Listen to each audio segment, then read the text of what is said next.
Hello, and welcome to the January 2024 edition of Florida by the Numbers. I'm Sheridan Meek, Senior Research Economist for the Florida Chamber Foundation.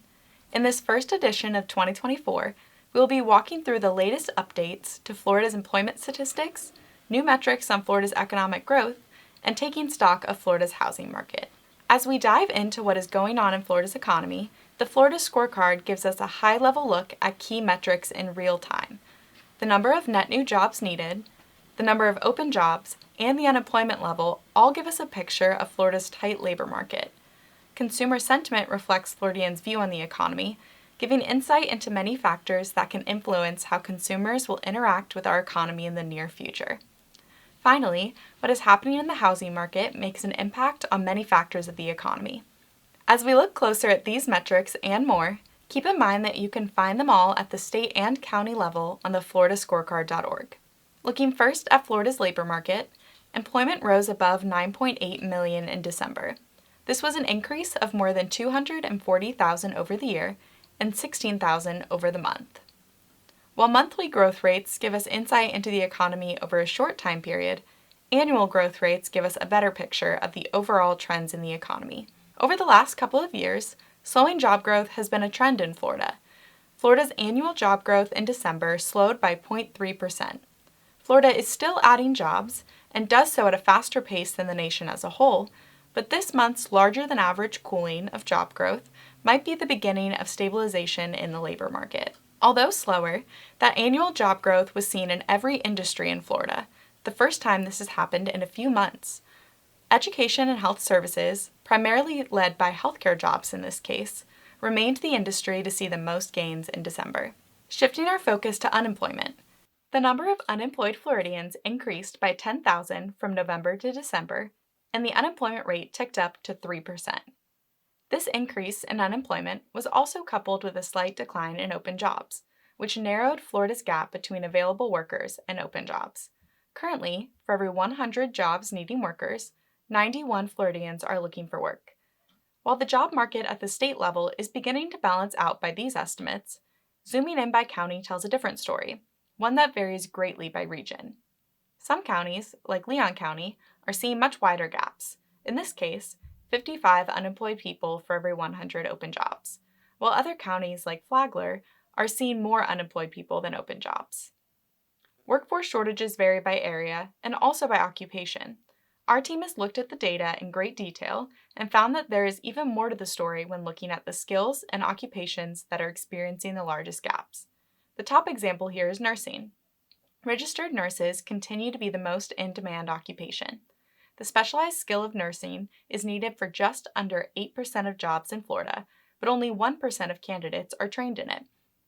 Currently, there are about 12,000 nursing positions open in Florida, and our education system is graduating about 20,000 per year. That is enough talent, assuming all of those people choose to go into the field and stay in Florida. However, a big piece here, and in all of Florida's workforce shortage, is that over 52,000 nurses are retiring soon.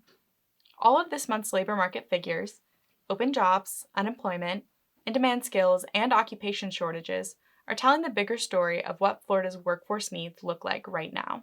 Gross domestic product figures were released for quarter 3 of 2023, and they show Florida on top for economic growth. Florida is the 4th largest economy in the country and has the 3rd highest population, but it is growing at a faster pace than any other state. Over the last 4 years, Florida's GDP grew by 18.7%. This is more than double California's growth rate, almost 6 times New York's growth rate, and over 9 times Illinois' growth rate. As we look towards being a top 10 global economy and the largest economy in the country, this rapid growth is a positive indicator for the future of Florida. Single-family home starts and sales were released this month, and the numbers show a housing market that continues to see slower sales and higher prices.